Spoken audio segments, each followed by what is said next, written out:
Hello, ladies and gentlemen. Welcome on back to the Unified Proving Ground Circuit Qualifier. Travesty, I'm joined here with my guest still, Smats, here to bring us the hard-hitting facts. But we also have our new guest analyst coming on in, Nicole. How are you doing? I'm doing good. Hello. That's great. And hey, look, we're looking forward to getting your expertise going inside of this series where we got Dare, Amateur's new darling, maybe? Taking on IMT AOE. How are you feeling about this, Mats?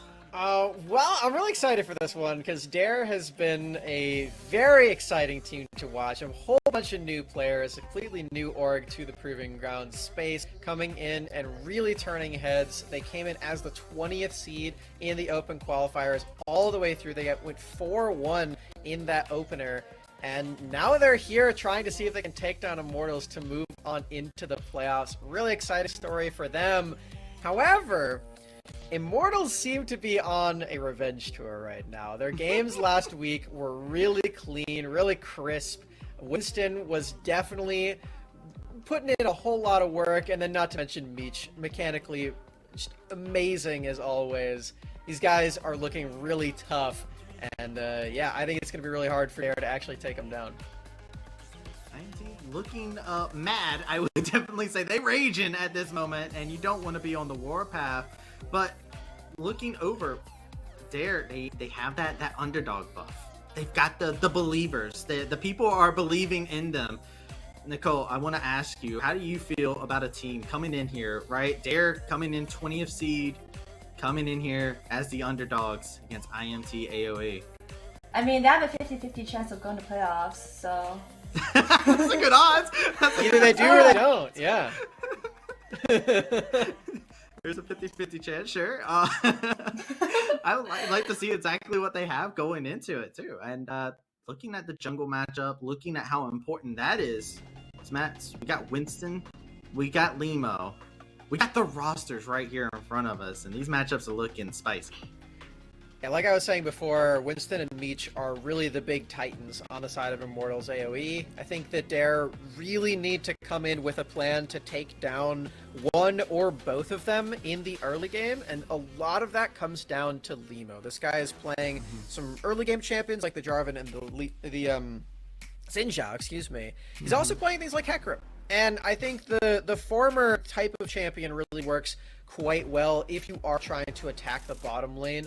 We know that they are on blue side for this first game. So I think that's something that they really need to keep in mind and hopefully they have prepared for, as they have known that this is their matchup for quite some time now. It's their last one until they make it into the playoffs, and they do need to make it good here.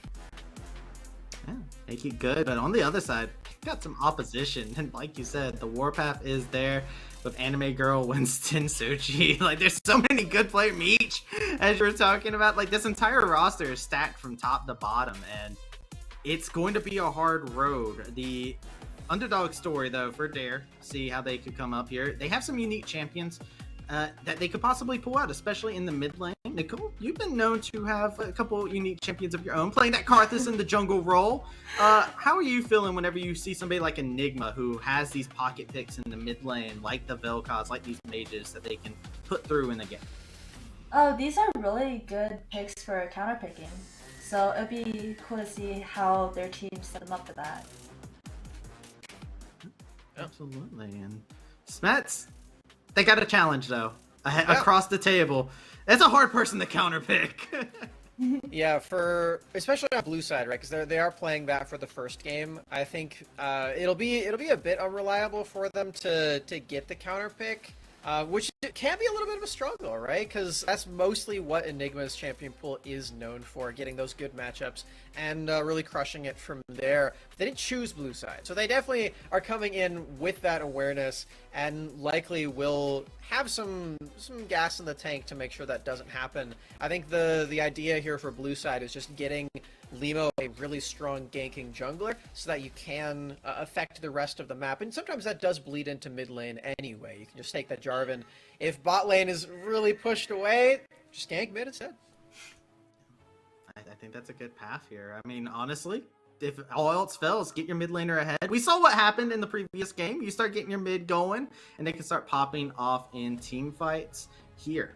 But on the other side here with IMT, AOE, they have a lot of tools. They have so many things that I'm actually terrified of if you're looking across the table from Dare's perspective. I mean, you got Anime Girl over in the top lane. That's something to be terrified of. As this person has a champion Ocean, it's okay to laugh, Matt. It's just such a silly sentence, you know? Terrifying Anime Girl. There's some things for League players that are nothing's more terrifying, okay?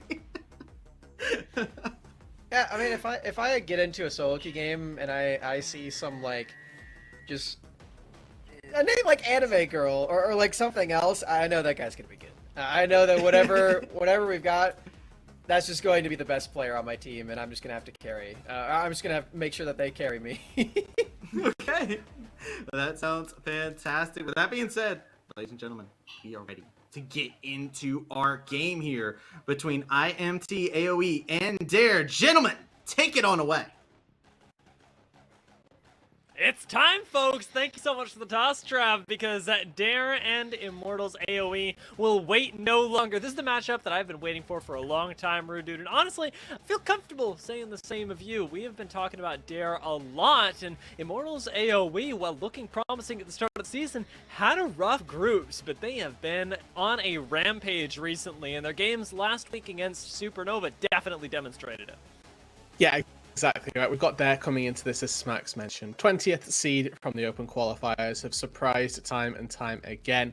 And let's see if they can do it once again here, up against an LCS affiliated team in AOE, AOE Esports, of course, who took amateur scene by storm last season, pairing up with Immortals to create this new roster of fresh talent that is going to be looking to hopefully take North America by storm as well. And I'm glad that we've drawn our attention to the top lane, because I think that could be a very crucial matchup here in this one, because Anime Girl, as they talked about, has been absolutely insane in this top lane, has got that just plethora of champions that he can pull from, and he's playing up against Censored, who we've seen be a very generic weak side top laner, tends towards those tanks, towards the Sion, the Ornn, the Tom Kench if possible. And Anime Girl's team fights, or not his team fights, his picks rather, his counter picks to those styles of champion, I feel like are going to fit very nicely into that. Let's see if they end up getting the counter pick. On red side, there is a pretty significant possibility that we see that on R5, but already with the Gwen taken away, it seems like Dare have done their fair amount of research, and you don't want to be giving that over to Anime Girl at the very least. Censored on the other side of this matchup has also been known for doing a lot with very little, very few resources, whereas Anime Girl, for all the talent that they have, do end up getting quite a bit of help from Immortals AOE to make the most of that. So I'm wondering if Dare can spend some of their resources to shut down the other side of the map that AOE have for themselves in Meech and Trevor, because Meech, after outplaying a 1v3 under the tower just last week, is something that I'd like to see dealt with sooner rather than later. Meech coming into this is one of the standouts of this Immortals roster, and when you look at some of the names on it, that's a statement in its own right, because, you know, we've got the likes of Winston, Shoichi, Trevor on here, right? These are all some fairly familiar faces, Winston in particular, but I think that Meech is, like I say, a standout AD carry in the pool of talent that's left in the tournament, and I say that up against Dare, and this is one of the reasons that I've predicted Immortals to have the sort of favour here, is because I think that everything Dare do, IMA do just slightly better. I think that Meech overall has just more consistent team fighting that they look toward, and Limo versus Winston, another jungle matchup that we have to keep our eyes on. For this draft, though, we have obviously got to sort of dive into this one. Akshan Band away is certainly something that I'm entertained by. We're not going to get to see it this time. But the Graves first pick here, dear. Another flex pick can go both top lane and to the jungle. And if it does go to that top lane, is a detraction from what we've seen from Sensitive in times past. Yeah, it's an interesting first pick as well, because I don't see Graves as particularly highly prioritized when compared to things like the Aphelios, like the Jhin, and even like Corki. the Xin Zhao that were open. But yeah, Corki, another excellent choice. Immortals AOE are going to end up going with the Xin Zhao. I would say perhaps the more common initial blue side pick, but with Dare showing something new, it could be that Immortals AOE are walking right into the trap that Dare have laid for them. Let's see what that second pick ends up being, though, because you will be, there we go, picking up yet another power pick. Yep, taking the Aphelios now for themselves, and now we see Prio on Thresh potentially start to increase as well, just given the nature of that bot lane. Potentially see Dare take that one away for themselves. Still got the Caitlyn open and available if they want to go for a more kill-oriented lane. Caitlyn looks is a potential open window here for Dare, and the MFX, as we've said, can be one of the carries for this Dare squad. And the way that this Dare team operates is, if they're behind in gold, they don't particularly care. They fight around BMFX. If you can carry a team fight and feels like it, the team will fight regardless of their setup. Yeah, the playmaking from Blossoms and Enigma to keep BMFX safe is really the thing that has made Dare a very strong team fighting team, and I like that we get this Jhin. Albeit with the longer range, we'll have problems dealing with the Xin Zhao, but there's a power pick that we haven't talked too much about just yet. We saw it in the very first game of the day, and since then, it's been quiet. We're getting another Akali Rudude. We are, and again, this opens up a lot of flexible capabilities. We've got a flex between top jungle in the Graves, a flex between the top mid in the Akali. Only place that we know for certain for Dare is currently going to be BMFX on that Jhin, so it's an entertaining prospect for IMA to try and draft up against, but Twisted Fate as a generic answer to the Akali, absolutely beautiful. You're able to roam around the map, have a fairly non-interactive laning phase against the Akali if you're able to just get that Destiny port bot lane, put BMFX down, or maybe even go to that top side and punish what could still be a fairly weak-sided top side for Dare. Yeah, so if you've got this Twisted Fate and you want it in the matchup against the Akali, you can't really let Akali go top, because Twisted Fate isn't going to follow you there, and that is a place where you'd feel comfortable as Dare putting it. So Immortals Academy also have to make sure to get themselves something in the top lane that Akali wouldn't feel comfortable with, and that's where the second phase of bans is going to come into play, taking away perhaps other mid lane options that you might choose to pick up, like that Orianna, but Dare are very much aware of this and are also taking away the Jace. There is a big focus up towards the northern end. Yeah, solo lane is currently getting absolutely obliterated here. No surprises to see Victor and Ori off the table. This would have been setting up nicely here to just, move Dare with a mid lane pick. No support prio at all here, with Lulu Thresh taken off the board. Would have expected to maybe see something like Leona Nautilus sort of traded away or something along those lines, but IMA have their first pick then of what they want to go for in that department, and I wonder where they're going to end with or where they're going to take that. They've still got their counter pick here for the top lane, so with all these flex picks that Dare have got, they're not going to be able to fully have shown their hand all the way through the draft. That really is the power then of that top side. Now then, we could just blind pick top lane, or throw everything caution to the wind. Why not? I feel that like a punch to the gut. Seeing a Tahm Kench picked up again, this game's not going to be like I thought it was, and it's not going to be like anyone thought it was, as Anime Girl shows us how to pilot this champion, and in a matchup that we don't know just yet. It's going to be an interesting one for sure. It does, however, assure at the very least that Immortals AOE will have that Twisted Fate Akali matchup that they wanted initially, especially with the lock-in of the Shen, and we've got one more pick for Dare. I still not convinced. This could still be everything going everywhere, right? Shen can be flexed into a support. The Tahm Kench can be a support, albeit a slightly worse one since his rework. But I mean, we're waiting until the 5th picks come through right now because everything is still fully up for grabs. Okay, that makes everything slot into place. You got the Leona support, Shen goes top, Graves into the jungle, which is the first pick, seems a little bit off, a little bit of a misread potentially, and then the Tahm Kench does slot into that top lane with a Braum as a support. Kind of a decent enough answer, particularly into the Jhin as well, getting that Unbreakable Will on a 4th shot, on a 4th curtain call, going to be just invaluable in his presence. And Braum has always been known as somebody who can peel really well, and that can set up your auto attack based carries for success. Against an Akali that is really the biggest dive threat right now, I think Braum is providing a lot of value because he can help Meech deal with Akali and then move on to the rest of the fight using the combination of that Unbreakable and the Winter's Bite with the Concussive Blows passive. There's just so much CC available to anybody diving into Immortals AOE that now it feels like their real problem is going to be making sure they can shoot through that person and then through everybody else, because dive absorption is one thing they don't have to worry about.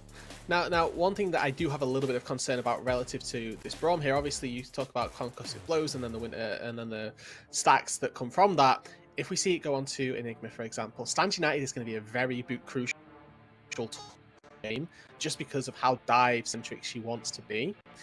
And hoping that with that dive that the Akali is going to be going for, if the Shed comes in on top of you and you do end up with Stance United on top, that Spirit's Refuge is going to be absolutely crucial. If you get that Concussive Blows on, that is incredibly hard to fully stack it up, and you can't land auto attacks, right? I'm talking about all of these nuanced top lane support matchups, and last game ended up not mattering. I'll bring it up again this game just for the posterity, but overall, you make a very valid, argument here that this Braum against triple dive, essentially from there, is going to do a lot of things. And I think that largely we're there. Jhin and a Graves to set up all of that as well. Jhin really good at being that over-the-top artillery style of AD carry, while still fulfilling his role of really kiting people out in the late game, because that is a very scary thought of getting a Jhin late game, because people say that, oh, he can't kill tanks. It's not as bad as it sounds. It's not as bad as people tend to think it is. If you get to the later stage, you've got the LDR and an IE, you can just kite Tahm Kench and make him completely irrelevant in the late stages of the game.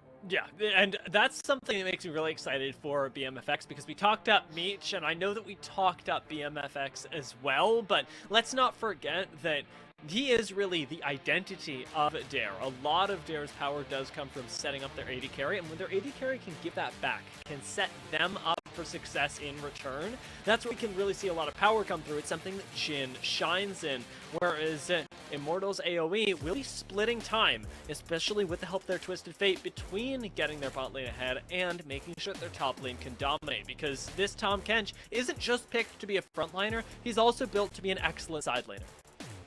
Hopefully here to try and answer, and I think that if we get to those later stages of the game, they actually have a slight advantage in the side lane, just because Stance United is so much easier, so much faster impacting than the likes of a teleport from a Tahm Kench.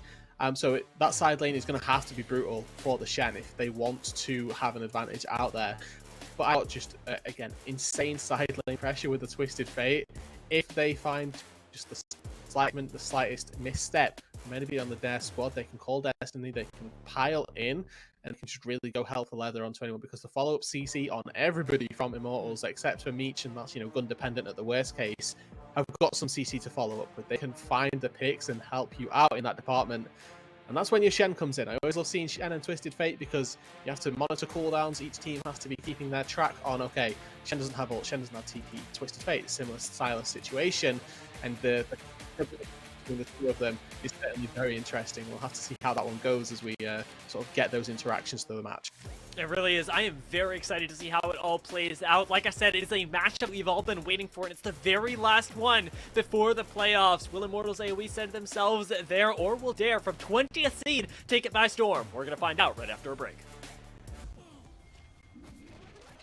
Oh my god, Rue, dude. Welcome back to the Rift. It has been too long since we found ourselves stuck in that temporal loop, and, well, as we finally get to hit it, we've got Immortals AOE making their first move down to the bot side. I'm sure this map was anticipated by both sides, as both these teams know that they are the one barrier to the playoffs, and Blossoms may be caught out. We'll see. Already Predator down. Shoshi running it forward. Gonna get the stun, but the Eclipse is a pretty unnecessary, actually.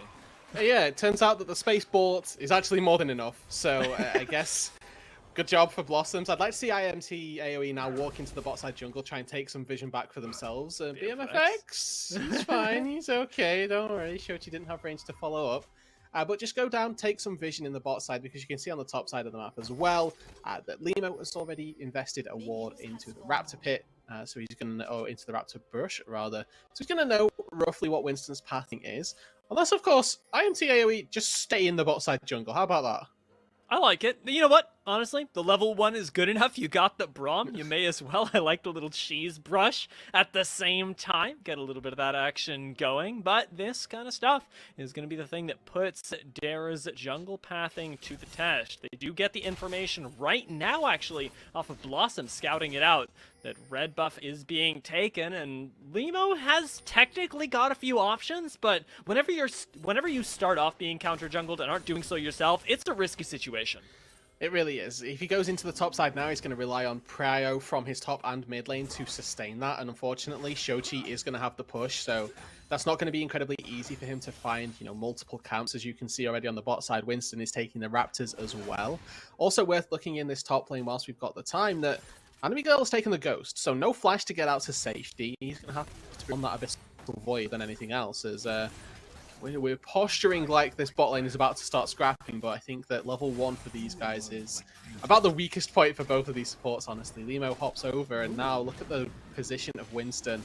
Looks like they're just going to avoid each other, ships in the night-esque, and it's actually really awkward for Limo here because he doesn't get the red buff, so it is a 3 buff for Immortals AOE, and also Limo has to walk across 2 quadrants effectively to get himself the full set of camps. Winston going to be much faster walking from his red down to the wolves and the 3 camps that are there, where Limo's got to go across essentially the entire jungle to get there. Or he goes top lane. He could pop up to the top side. There we go. Ghost does get popped. Anime Girl gets the gray health and manages to get out with sub 200 health, popping back up to just over it with the assistance of the pots. But Limo does get spotted top side. So now Winston does have data that Limo has taken the pathing through his Raptors and into the Krugs, and is going to be forced to go down through his own top side. So Winston has plenty of space, plenty of time, and apparently plenty of mid-pressure. Yeah, I wonder if Winston just goes invades bot side right now, because he knows that Limo is going to clear up on his top side and just take away all of those camps that he's still not yet got to, and there's a window of opportunity for sure. Shochi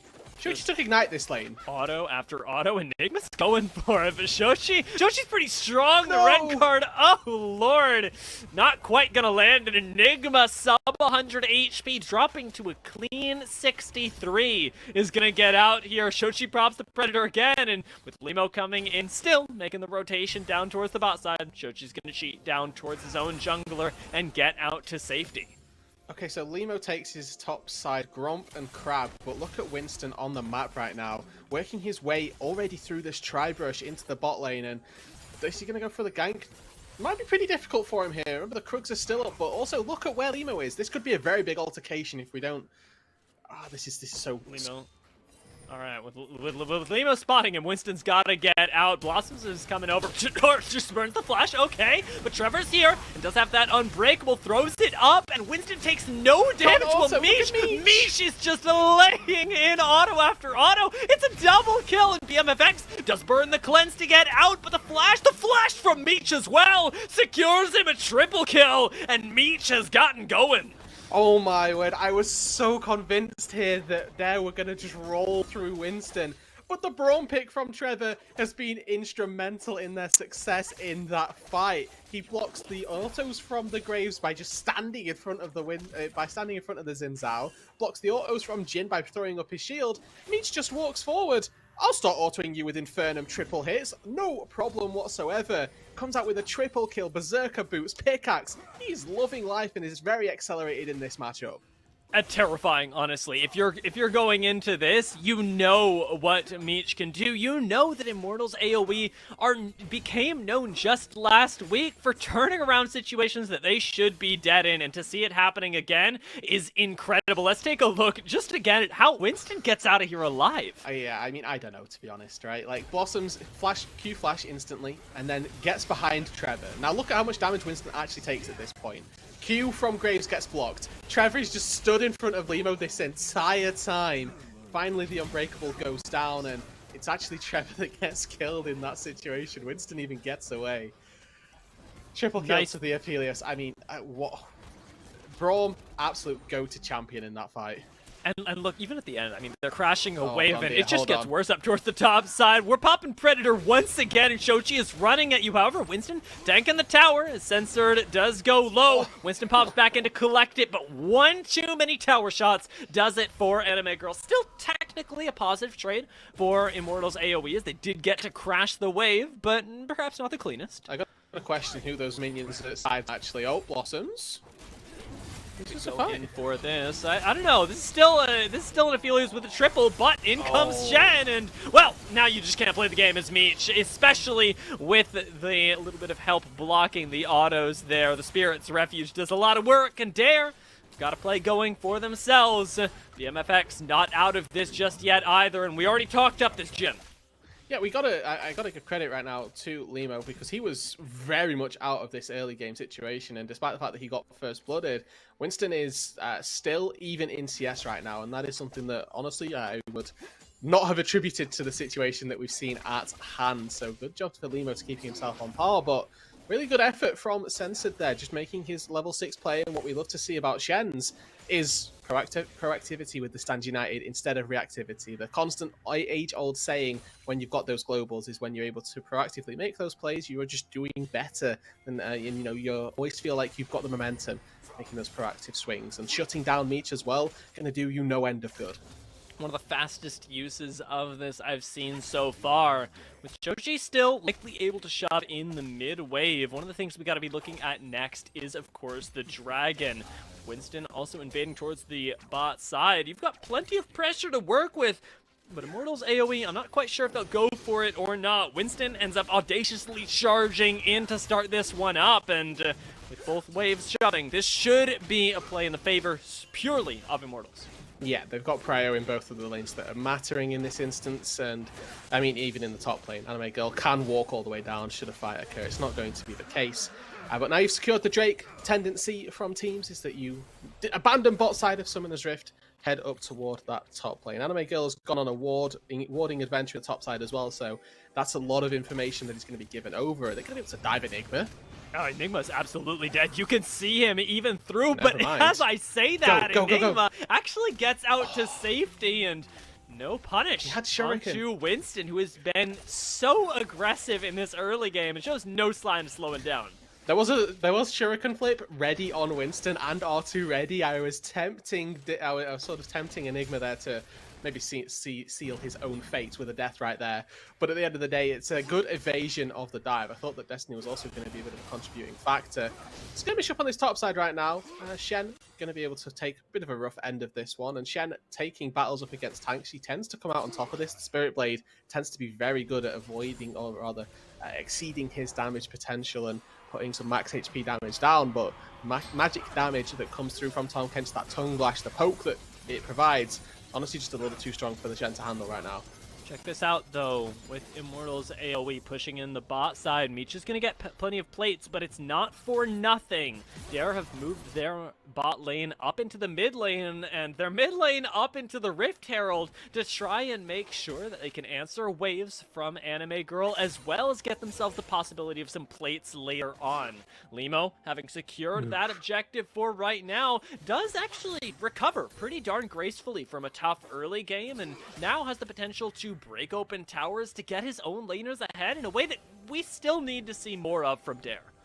We touched on this in the draft, and I want to readdress this once again because it was a little bit of a while.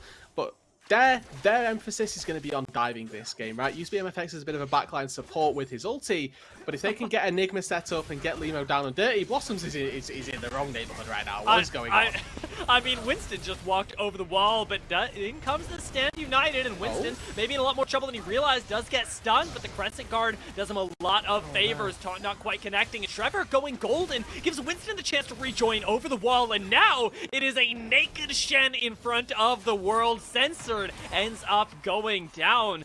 And again, Immortals AOE, with aggression, pure and simple, end up finding themselves kills and plays. Yep, they're not able to coherently take that dive right there, and obviously still fairly early on. They don't have the Akali in the vicinity at all. And you get a little bit of a prelude as to what they can do when they've got a bit more gold in their back pockets. Maybe that looks a little bit better, but slightly disjointed. And then IMA are just in a much better cohesive unit when they're going forward. As soon as Censored taunts forward there, he's kind of sealing his own fakes. His team really can't follow up in that choke. Meech is just zoning by existing with 3 kills at that instance, 4 kills now. So it's an incredibly tough situation to follow up on your Shen dash like that. And with Immortals AOE currently just 3,000 gold to the good, a lot of that going to come from a Twisted Fate passive, but a lot of that also comes from the 4 kills that are on your AD carry. They're currently in a very good position to just slowly monitor this game, and eventually they'll get to a team fight stage that can set up objectives and pretty much just win by having a better team fighting composition. Well, there's a Gale Force completed already. It's 11 minutes, 30 seconds, and Meech is pretty darn happy, moving his way up towards the top side. Now he's already collected 4 out of the 5 plates available down in the bot lane and has some more CS to collect elsewhere. The full lane swap from IMT AOE now leaves me wondering what their plans for the next couple of minutes are, because they have given up what was otherwise a pretty strong side bot, and while Anime Girl should be able to survive, it's A, fine. not certain, and B, not sure how beneficial it'll be. He's pretty good, honestly. He's got his full mythic completed, and he's got a massive second health bar to work with as well. It's going to be pretty hard to take down Anime Girl, honestly. The good thing is that taking down the turret becomes a lot easier when you've got a Rift Herald that takes down 2 out of 5 plates. But looks like there's going to be a play on the top side of the Rift as well. Who's going to come out on top of this one? Because we've got Shochi right here to respond. It's a 2v3, so Immortals AOE should be able to hang on to the tower if it survives the Rift Herald charge. But as I say that, the Devour has to be used in order to save Shochi. Mid laner of Immortals AOE does manage to survive, and Anime Girl's instrumental in it, but still, the bot lane tower likely going to end up falling, and on the top side, Immortals AOE are unable to answer in time, so they lose the first tower of the game by just a few autos. Well, they did end up getting a kill as well over onto Censored. He wasn't able to withstand the pressure of the 3-man band of IMA. And it looks like this turret may not even get responded on. It's going to be close. No, he comes in. Oh my lord, just in the nick He of time wins. as well. But you don't want to be standing anywhere near these chakrams, especially when they are on a 4-kill Aphelios. In comes Shochi, though, does get a slow, and with the stun coming in right after, it is a teleport to your death. Censored gives over another kill to this terrifying Immortal squad. Shochi is actually living in the head rent-free. BMFX. Should be able to get out alive, never mind. In come the concussive blows, in comes the knockup, and Anime Girl with one more auto makes that absolutely no fun at all. I don't think you can kill these two guys, but you're gonna try your hardest as Enigma to take the pain over to Trevor. Anime Girl putting out a lot of damage with very little income. Shochi's coming in to see if he can lay down a little more CC, but it's just about looking for these plays, because right now there's no reason to stop. Immortals AOE have so much time and so many tools to do it with. Yeah, I may call in the bouncers to take down the lowly AD carry right there, without too much to be answered by. Winner's fight hits. Enigma's not very happy right now. The gold card comes in, concussive blows as well, and it forces the answer, the ultimate from Shen. However, with the kill having been completed, Dare do answer back positively to that at the very least, but it is at the cost of both their side lane towers. Yeah, and expending Shen ulti there. Yes, it keeps your Akali alive, and obviously that is a benefit. Losing the bot lane tier 1, obviously not quite so much. Now Winston on a bit of journey here. He has got his top laner nearby, but the rest of the team a little bit far-fetched. Shochi not alive, and Meat's coming from mid. Well, we did the 2v3, now it's time for the 2v4. Different champions, I'll be honest, but with the Crescent Guard and the backup of Meech, things are looking good. Why stop here? Immortals AOE get to continue jumping forward. Winston secures another kill, and let's not forget about the Meech that's backing them all up, as BMFX does get slowed down. He's one auto away from death, and the same can almost be said of Enigma, who is sub 100 HP, ticking down underneath the turret. Meech is just walking through, picking up these kills, and Enigma will be lucky to get out alive as Trevor yeets himself forward, and Winston turns wind into lightning, picking up another kill. Anime Girl's like a proud dad under the turret there. Go forth, my son. Kill the enemies, please. I will tank this turret. You are the hero now. He walks forward, sets Meech up for a beautiful amount of success once again, and you were quite right, dear. They stepped into a 2v4, but they knew that that support coming through was going to be more than enough here. Xin Zhao ulti, kind of the bane of any AD carry's existence. He turned a 2v4 into essentially a 1v2 with 3 spectators. We can get another look at this one once again. You know, they're tossing this one up and thinking, is this a good idea? I think it's a good idea. Let's go. And then the ulti instantly from Winston puts 2-3 people out of it. And, you know, Limo and BMFX, they're just not firing damage off. They can't hit this Xin Zhao for love nor money here. And, yeah, Limo gets taken out. And then it's the slow chase down. This tongue lash from Anime Girl sets them up. And they think, okay, well, now we can chase. Flash forward from Meech to set it up. And then Anime Girl does what a tank does better than no other. Sits under a turret and loves life. Just so beautiful. It's so nice to watch, or at least if you're an Immortals AOE fan. If you're a Dare fan, this play definitely left you lacking, and for right now, it's going to be up to Dare, especially in those late game team fights, to try and make things up, because that is their hope right now. With BMFX pretty sorely behind, however, things are looking rough. Meech is so far ahead. This is disgusting. He's got 40 CS, but look at the difference in items here. He's got an entire LDR BF sword over a crit cloak.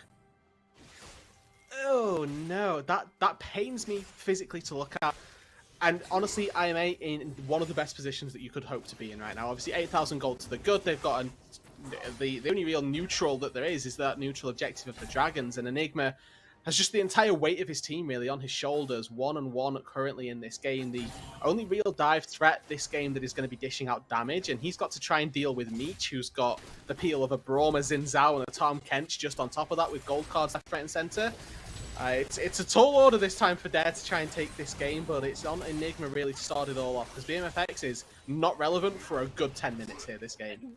This is what's so scary as well, is that this is where the draft of Immortals AOE really shines. They had so many anti-dive tools that they picked up before the game even started, and now that they've got themselves this powerful backline, that they've made the plays to ensure this, it seems nearly impossible to shut it down. They're chasing down the one way that Dare have back into this game, and right now, with the Devour being used offensively with no escape tools left, Enigma is going to die with nothing that they could do about it, and BMFX may very well be the same thing. The knockup comes in, it's 1-2, and a quick 3 for the death. Not even reaching for BMFX. Does end up going down, and Winston knows that there is no stopping his squadron right now. Just forcing the issue time and time again. Mid tier 2 going to fall, bot lane tier 2 as well. IMA just absolutely snowballing this game here, doing a very good job. Forcing fights as they should, forcing ultis as well. The Drake going to be another prize to add on to their tally, and they are running away with this game here, dear, with the better team fight composition, with this Aphelios, who's absolutely catapulted ahead of his counterpart. All IMA have to do is simply walk at their opponents this time around. It is so easy. You got to see it right there that, you know, Anime Girl, somebody appeared on his screen. Didn't matter if the abyssal dive landed. Just had to be in range. Had to form some sort of distraction. Shochi, Predator boots on forward. He's got this gold card locked and loaded, and with the ulti, there's no escape for anybody. So it is really a game of picks that, at the minute, IMA are going to be more than happy to take. I love this for him. I actually really like when Twisted Fates, I mean, not in my games, but when I get to see it on stage, just watching Twisted Fates Predator at people, there are very few things that are more satisfying than watching that sort of pure confidence, the pure bliss that comes with that sort of mid lane play style and pick. With Limo making a return on the red buff, he's trading that away for control over his own red side jungle. Meech more than surely going to pick up the red buff of his own, and does it in, well, I think it was one auto. It was maybe two autos from him. He was cheating. He did bring another gun to the party. You know, he had his little sniper turret there, so we'll allow him a certain extent of, it was only one auto. But either way, this is what should be, we're hoping for, a fairly simple closeout for Immortals AOE. For Dare Gaming, as we mentioned, eyes on Enigma. If there's any way back into this one, their composition can still try to find some dives here, but they need to look for Meech. He's the real source of damage. They're 11,000 gold down right now, just to contextualize exactly what we're working with. And that's at the 20-minute mark, with Baron just having spawned. Immortals AOE need no help pushing into the base, and that's very clear. They go on and engage underneath the inhibitor tower without a care in the world. Devour again used offensively, but we're watching Enigma on the side because you've got to have backline access, and you just don't get it. Enigma gets Gale Forced offensively on with Shochi arriving into your backline. Immortals AOE have yet to give up a kill. Instead, Trevor offensively jumping forward, lays down that Glacial Fissure, and the inhibitor is history at this point. The base is history, and honestly, it's looking like the game is going to be soon, Rudude. It really is. 2 inhibitors going to be their price, and just snowballing the game from start to finish here. Is Enigma going to try and make anything of this play? He's going to go for it. We'll see if he ends up getting out alive. That's really miniature gold right here. Concussive blows, seals him in, and while the stun comes in, the real stun is how quickly Enigma died, even with the Shroud. Dare, having lost 3 members already, and most of their base at this point have very, very little to do. But think about next game, because right now, Immortals AOE are going to take this first one. Anybody who's played any game of League of Legends will know that when the AD carry Gale forces into an Akali, particularly a Turbo Chem Tank Akali in this particular patch, it tells you a little bit about the game state. 2 inhibitors down, you're either winning or you're in gold. Okay, you're berating the gold people, that's not my fault. Now, with 2 inhibitors down, this game once again begins to play itself here. The Baron is just the simple objective for them to take. With minions, super minions in mid lane and bot lane, there's just too much pressure really for their gaming to really even leave their base. If they go out for any prolonged period of time, the super minions are just going to crash and take their base on its own. Now with the Baron falling, Immortals AOE head toward that top lane. They don't have to do anything fancy here. 5 members up there, they will be able to take turret after turret, dive after dive, and so long as they're on the same page here, they can whip open every single inhibitor in this game and then just watch the super minions do their work. They're going to do exactly that right now. They don't even need anybody anywhere else because most inhibitors have already gone down. As Anime Girl and Trevor pop into the base, it is unlikely that they suffer a death. And Winston going 1v2, same story here. He's jumping onto Limo, no problems. Now makes it Enigma's problem, and with Blossoms going down, and each flashing underneath the tower. Just into the face of BMFX. That clip alone tells the story of this game from very, very early on. From a jungle invade that looked like it had gone awry, Meek picked up 3 kills, Immortals AOE got the ball rolling, and this AD carry has never looked more like they've lived up to the name. These guys were truly Immortals. Poor BMFX, my man got gatted in the base. He just got flash one shot literally by Chakrams. That was hilarious, honestly. Like, I was just watching that, like, jaw dropped, visible, audible, just confusion at how he just got absolutely taken out of the game. And Immortals AOE putting themselves on that pedestal that we sort of expected from them, to be honest. Obviously, the LCS affiliation and the names that they've got on their squad, it really did go to show from that level 3 play down on the bot side where Winston, we thought, was in a little bit of a precarious position. They never really looked back after they found 3 kills and just snowballed from there. I mean, I look forward to seeing what Dare do in next game, because at this point, it is fight with your entire being or go down, and honestly, it might just be both. From last week to this week, Immortals AOE have looked untouchable, and we're going to have to find out in Game 2 whether that remains true. But first, we're going to take a short break.